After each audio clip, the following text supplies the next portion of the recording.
Commodore Joseph Gibbons was the CO of the demolition teams at Omaha. He strode up and down the beach, giving help where it was required, supervising the operation. The first two of his men he met told him the whole of the rest of their team had been killed. They had no explosives with them. Gibbons told them to get behind the seawall until he found a job for them. Then he found a team that had landed successfully and was already fastening its charges to the obstacles. The men moved methodically from one obstacle to another, fixing the charges to them. Part Devon Larson of the engineers made it ashore. He was alone, but he had his explosives with him, so he went to work anyway. Lying on the beach, I saw only two steel obstacles in front of me, both with telemines atop of them. I wrapped a composition sea pack around the base, piled about a foot of sand on my side so that the explosion would be away from me, pulled a fuse lighter from my helmet, yelled, "Fire in the hole," and pulled the fuse. I heard several more shouts of, "Fire in the hole," to my left. I rolled to the right. The explosion rolled me a little farther, but my two steel posts were gone. No more obstacles were in front of me or on either side, so I headed for the seawall.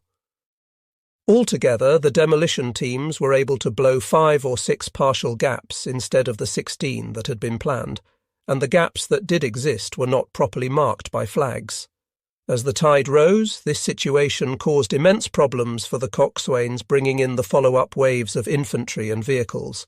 Seaman Exum Pike was on Patrol Craft 565. The job was to guide LCIs and other craft into the beach.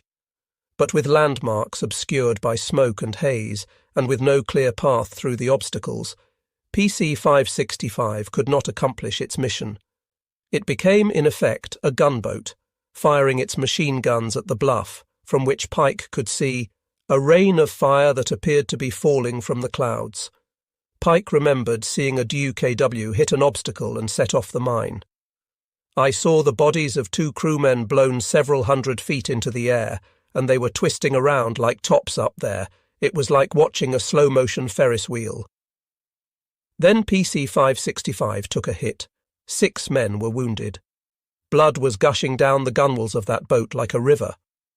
Recalling the scene 45 years later, Pike commented, "I have often told my 2 sons I have no fear of hell because I have already been there." Ernst Don Irwin was the skipper of LCT 614. His crew consisted of another ensign, the executive officer, and 12 Navy enlisted men. His cargo consisted of 65 GIs, 2 bulldozers, and 4 jeeps with ammunition-carrying trailers. He was scheduled to go in at 07:30. As we headed toward the beach, Irwin recalled, the most ear-splitting, deafening, horrendous sound I have ever heard or ever will took place. The Texas was firing over the top of LCT 614. Irwin looked back, and it seemed as if the Texas's giant 14-inch guns were pointed right at us. Of course they were not. They were aiming at the bluff. "You'll never know how tremendously huge a battleship is," Irwin commented, "until you look up at one from fairly close by from an LCT." Irwin was headed toward Easy Red. So far, no Americans had landed on that section of the beach.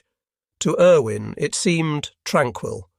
He allowed himself to think that the briefing officer had been right when he said, "There won't be anything left to bother you guys when you hit the beach. We're throwing everything at the Germans but the kitchen sink, and we'll throw that in too." But as Irwin ran LCT 614 onto a sandbar and dropped the ramp, all hell tore loose. We came under intense fire, mainly rifle and machine gun. When the first 2 men from the craft went down in water over their heads, Irwin realized the water was still too deep, so he used his rear anchor and winch to retract. He spent the next hour trying to find a gap in the obstacles where he could put his cargo ashore. Finally, he dropped the ramp again. The bulldozers made it to the shore, only to be blasted by German gunners with phosphorus shells, which started them burning. The GIs were trying to get off, but when the first 2 got shot as they jumped off the ramp, the others refused to leave. Irwin had orders to disembark them. The orders stressed that to fail to do so could result in a court-martial. He had been told that, if necessary, He should see to the execution of the order to disembark at gunpoint. But I could in no way force human beings to step off that ramp to almost certain wounding or death. The shell fire had grown even more intense. Pandemonium everywhere, with lots of smoke and explosions, bodies in the water. The men in my crew, who were still at their battle stations and who had been standing erect on our way to the beach, were now flattened out against the craft as if they were a part of it. A couple of them were yelling, "Skipper, let's get out of here." After an hour of trying to get my load of troops and vehicles off, believe me, I was ready. It was now 083.0. Men and vehicles, almost none of them operating, were jammed up on the beach. Not a single vehicle and not more than a few platoons of men had made it up the bluff. At this point, the commander of the 7th Naval Beach Battalion made a decision: suspend all landing of vehicles and withdraw those craft on the beach. Ensign Irwin got the order to retract over his radio. It was the most welcome order he ever received, but the one that he had the most difficulty in executing. As he began to retract, his LCT suddenly stopped. It could have been panic time, but Irwin kept his head. He eased forward, then back again, and floated free. His crew began taking in the anchor cable, but just when the anchor should have been in sight, it stuck. Try as we might, we couldn't free that anchor. I gave the command, "All engines ahead, full." This did cause the anchor to move, and soon coming to the surface was a Higgins boat that had been sunk with our anchor hooked into it. Irwin turned his LCT, gave it a couple of shakes, and freed the anchor. He got out to deep water and dropped the anchor. The Aero 830 general order to retract craft on the beach and postpone the landing of others until gaps in the obstacles had been blown added to the confusion. With nowhere to go, over 50 incoming LCTs and LCIs began to turn in circles. For most of the skippers and crews, this was the first invasion. They were amateurs at war, even the old merchant mariners commanding the LSTs. The crews were as young as they were inexperienced. Seaman James Fudge was on one of the 2 LSTs that had made it to the beach. When the order came to get off, this is where our ship got in trouble, where our captain panicked. We had dropped our stern anchor. We had not unloaded a thing. The LST to our right got hit with an 88, and what our skipper needed to do was give the order, "Haul in the stern anchor, all back full."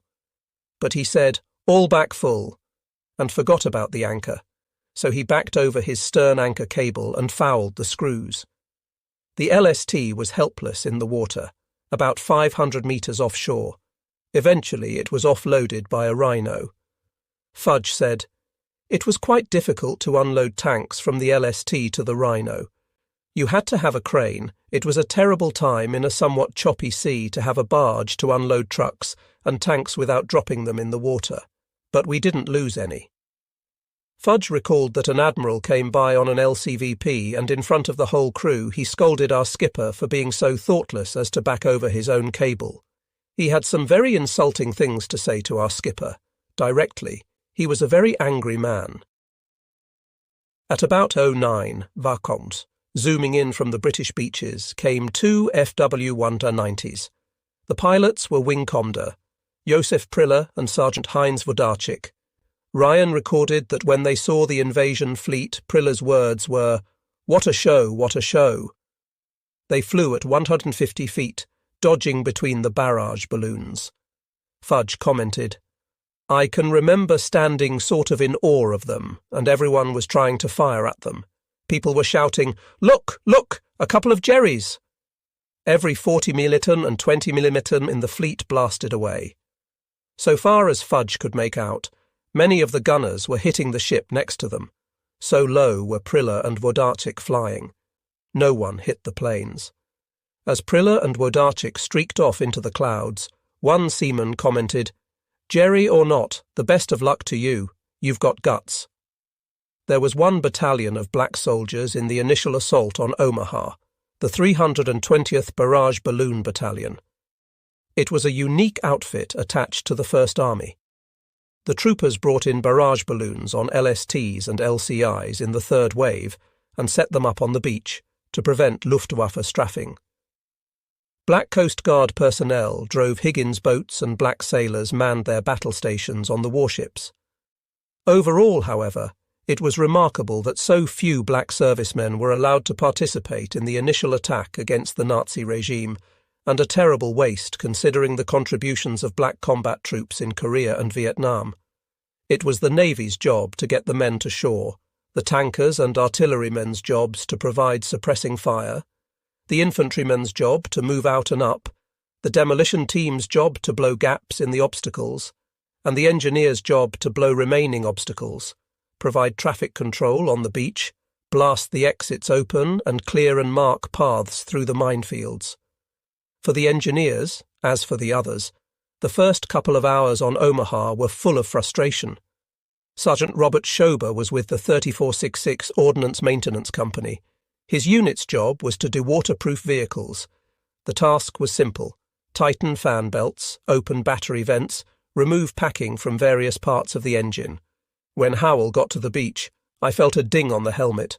When I realized it was a bullet, I was no longer scared. I made up my mind that when the next wave of infantry took off for the seawall, I was going too. I did, and dug in when I arrived. He and his buddies stayed there through the morning, because they could not locate any vehicles that needed de-waterproofing. At least they made it to the wall. CPL, Robert Miller, a combat engineer with the 6th ESB, did not. He was in an LCT that landed around 07,000 Zaras on Easy Red.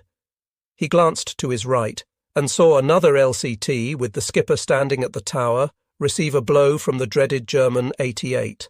After the smoke cleared, both the skipper and tower had disappeared. Miller worried about the trucks packed full of dynamite on his LCT taking a hit from an 88, but that turned out to be the wrong worry. The craft was rocked by a blast from an underwater mine. The ramp was jammed, a half-track up front badly damaged, many of the men on board wounded. The skipper decided to pull back to dump off the half-track, transfer the wounded, and repair the ramp. As this was being done, a Navy officer in a control craft pulled alongside and raised hell with the skipper, saying we should not be sitting there and to get our A into the beach where we belonged. The skipper took the LCT back in and managed to drop the ramp in 8 feet of water about 100 metres offshore. He told the engineers, "Go!" Miller's platoon commander objected, in no uncertain terms, reminding the skipper his orders were to run us onto the beach, but the skipper refused to budge. A jeep drove off. It went under water, but the waterproofing worked and it managed to drive to the shore. The trucks also made it, only to get shot up. The men came next. Miller went in over his head. He dropped his rifle and demolition charges, jumped up from the channel floor, got his head above water, and started swimming to the beach. The weight of the soaked clothes, boots, gas mask, and steel helmet made it near impossible, but I did reach hip-deep water finally and attempted to stand up. I was near exhaustion. At last I reached shore and was about 15 feet up the beach when a big white flash enveloped me. The next thing I knew, I was flat on my back looking up at the sky. I tried to get up but could not and reasoned, my God, my legs had been blown off since I had no sensation of movement in them and could not see them for the gas mask on my chest blocked the view. I wrestled around and finally got the gas mask off to one side. I saw my feet sticking up and reached my upper legs with my hands and felt relieved that they were still there, but could not understand my immobility or lack of sensation. Miller had been hit in the spinal cord. It was damaged beyond repair. Those first steps he took on Omaha Beach were the last steps he ever took. A medic dragged him behind a half-track and gave him a shot of morphine. 4 months later, he was in a stateside hospital. A nurse was washing his hair. To her and my own astonishment, sand was in the rinse water, sand from Omaha Beach. Colter Paul Thompson, who had run the assault training centre back in England, commanded the 6th ESB. He came in on an LCI at about 08:30. Very little was going the way it was supposed to go, the way he had trained the assault units to take a fortified beach. Thompson wanted to get things moving. He noticed a group of combat engineers held up by barbed wire on the beach road. Some of the engineer personnel were trying to blow it with Bangalore torpedoes, and of course I had conducted that exercise hundreds of times in training, and it seemed to me they were going about it kind of clumsy. Thompson went forward to show them how to shove the Bangalore under the wire. He got hit twice by rifle fire, one bullet through the right shoulder, the other through the jaw. The wound was unique because it was from the inside of the mouth out. Thompson had been shouting orders when he got hit. Thompson had longed to see the divisions he had trained take the beach and move inland. He had longed to see his engineers do the job they had been trained and equipped to do. He had longed to participate in the fight for the first 1,000 yards. It was not to be. Thompson's frustration that morning was shared by every survivor of the first 2 hours of the battle, whether tankers or infantrymen or artillerymen or engineers or demolition teams. Many thought they had failed. When the 0830 order to cease landing came through, men were close to despair. At Omaha, at least, Rommel's fixed defences seemed to have stopped them cold. At Widerstandsnest 62, Piet Franz Gockel thought so. At 0630 he had opened fire with his machine gun. The sand shaken loose by the naval bombardment caused it to jam. I tore the belt from the feed tray, shook it clean and slapped it back into the tray. At that instant the machine gun was torn from my hands by an explosion. I have no idea how I survived. Gockel grabbed his rifle and began firing as the first closely packed landing troops sprang from their boats, some in knee-deep water, others up to their chests. Within seconds the first wave of assault troops collapsed after making only a few meters headway. Assault craft careened leaderless back and forth on the water. On came the second waves of assault craft. Again we opened fire. The beach became strewn with dead, wounded and shelter-seeking soldiers. They reached the low stone wall, but the safety offered there was temporary. Our mortar crews had waited for this moment and began to lay deadly fire on preset coordinates along the sea wall. Mortar rounds with impact fuses exploded on target. The shell splinters, wall fragments and stones inflicted severe casualties. The waves of attackers broke against our defences. Gockel and his comrades had plenty of ammunition for their rifles and machine guns, plenty of hand grenades stored nearby, plenty of mortar rounds. They had taken only light casualties. When at 8:30, transports began turning out to sea without unloading their troops, we believed the Americans were initiating a withdrawal. Omaha Beach, General Bradley wrote 3 decades after D-Day, was a nightmare. Even now it brings pain to recall what happened there on June 6, 1944. I have returned many times to honour the valiant men who died on that beach. They should never be forgotten, nor should those who lived to carry the day by the slimmest of margins. Every man who set foot on Omaha Beach that day was a hero. Bradley's command post was a 20 by 10-foot steel cabin built for him on the deck of the cruiser USS Augusta. The walls were dominated by Michelin motoring maps of Normandy. There was a plotting table in the centre of the room, with clerks at typewriters along one side. Bradley was seldom there. He spent most of the morning on the bridge, standing beside Adum. Alan G. Kirk, the Western Naval Task Force commander. Bradley had cotton in his ears to muffle the blast of Augusta's guns, binoculars to his eyes to observe the shore. For Bradley, it was a time of grave personal anxiety and frustration. He couldn't see much except smoke and explosions. He was getting no reports from his immediate subordinate, Major General Leonard Gero, commander of V Corps, no news from the beach, only scattered bits of information from landing craft skippers returning to the transport area for another load, and they were muttering words like disaster, terrible casualties, and chaos. I gained the impression, Bradley later wrote, that our forces had suffered an irreversible catastrophe, that there was little hope we could force the beach. Privately, I considered evacuating the beachhead. I agonized over the withdrawal decision, praying that our men could hang on. Those were the thoughts of a desperate man faced with 2 apparently hopeless options. At 09:30, with the tide rushing in to fully cover all the obstacles, and with hundreds of landing craft circling offshore, while the congestion on the beach was still so bad that all landings were still suspended. Sending in the follow-up waves as reinforcements according to the planning schedule would only add to the problem. But not sending them in would leave the forces already ashore isolated and vulnerable to a counterattack. Bradley's private thoughts notwithstanding, as for retreat, it would have been impossible to have brought these people back, as General Eisenhower flatly and rightly declared. With almost no radios functioning, there was no way to recall the men from the 116th and 16th Regiments and the Rangers who were already, although unknown to Bradley or any other senior officer, making their way up the bluff. The men at the shingle could have been ordered to fall back to the beach for withdrawal, but if they had obeyed, they would have been slaughtered. Omaha Beach was one of the few battlegrounds in history in which the greater danger lay to the rear. In any case, the landing craft ashore were kaput. Those offshore were jammed with men and vehicles.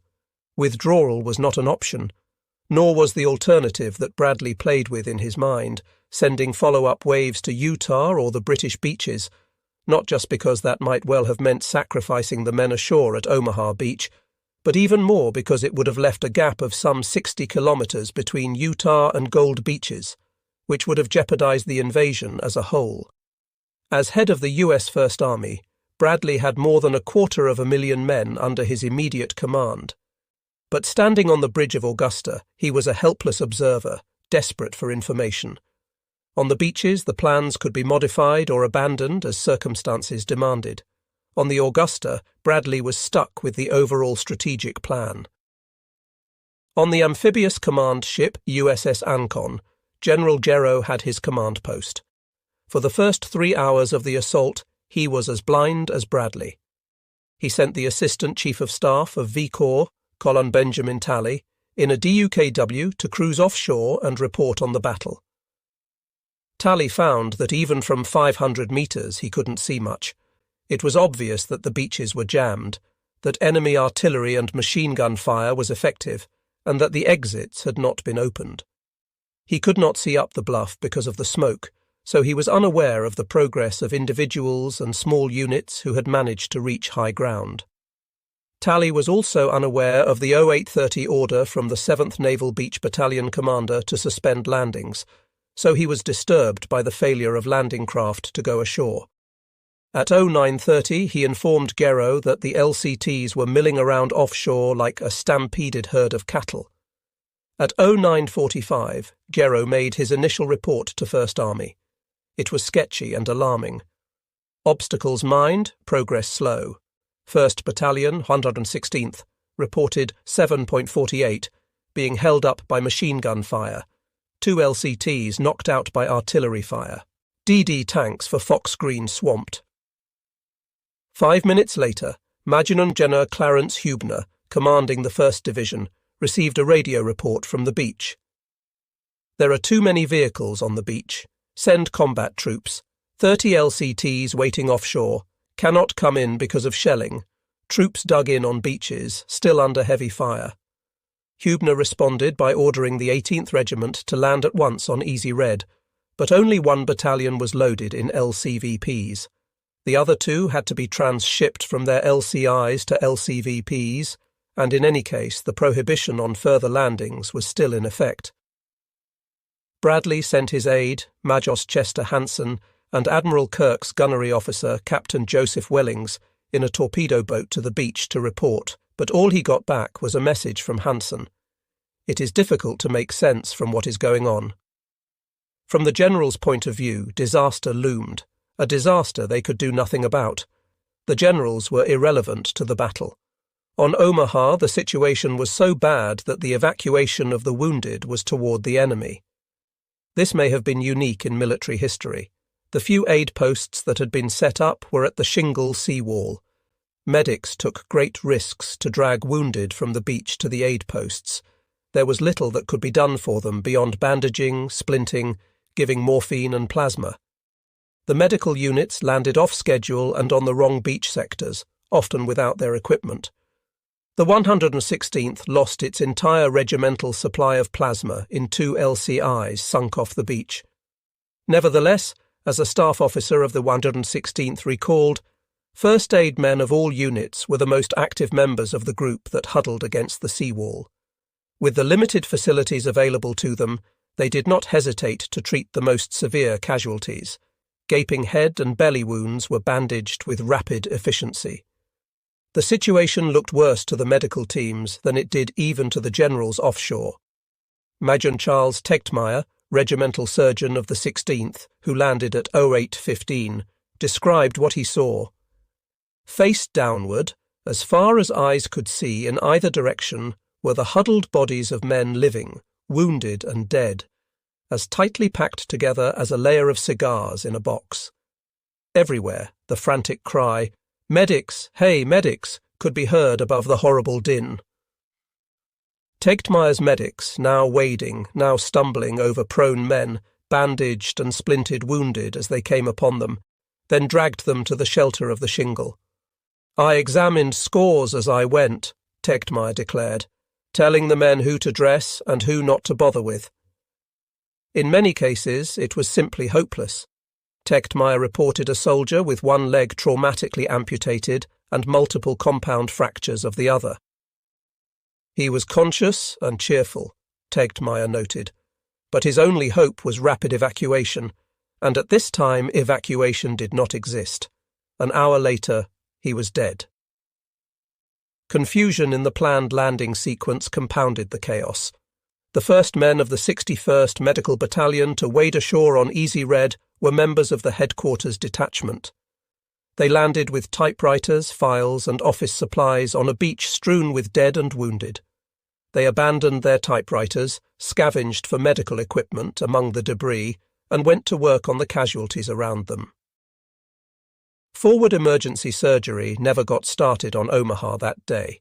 Of the 12 surgical teams attached to the 60th and 61st Medical Battalions, only 8 reached shore and none of them had proper operating equipment. Like the clerks from the HQ detachment, the surgeons pitched in to give first aid. At 09:50, General Hubner gave the order for the 18th Regiment of the 1st Division to go ashore at Easy Red, the largest of the 8 designated sectors. It lay just to the east of the middle of Omaha Beach. The right flank of Easy Red was the dividing line between the 29th and 1st Divisions. 2 first-wave companies of the 16th Regiment were supposed to have landed on Easy Red, with 3 additional companies coming in on the second wave. But the mislandings were such that what was to have been the most heavily attacked sector was actually the loneliest. Only parts of one company came ashore there in the first hour, parts of 2 others in the next 3 hours. But at 10 Sagshao, with the 1st Battalion of the 18th coming in and the 115th Regiment of 29th Division mislanding right on top of the 18th, it became the most crowded and bloodiest of all the beach sectors. At Tendera the tide was nearly at its highest mark. All the obstacles were covered. The skippers on the larger landing craft were afraid to try to go ashore, and they had orders from the Navy Beach Battalion to stay away. But the 18th's 1st Battalion officers had orders from their CO to go in. There were some fierce arguments between the skippers and the soldiers. The stalemate was broken at about 10:10, when LCT-30 drove at full speed through the obstacles, all weapons firing. LCT-30 continued the fire after touchdown. At about the same time, LCI 544 rammed through the obstacles, firing on machine gun nests in a fortified house. These exploits demonstrated that the obstacles could be breached and gave courage to other skippers, who began to give in to the demands of the army officers and move in. The destroyers helped immeasurably in this attack. As noted, they sailed in close and pounded the enemy when they could spot him. Harding's action report noted, at 10:50, observed enemy pillbox, which was firing on our troops down draw north of Colville, thereby delaying operations on the beach. Opened fire on pillbox and demolished it, expending 30 rounds. Adam, Charles Cook, along with Mage.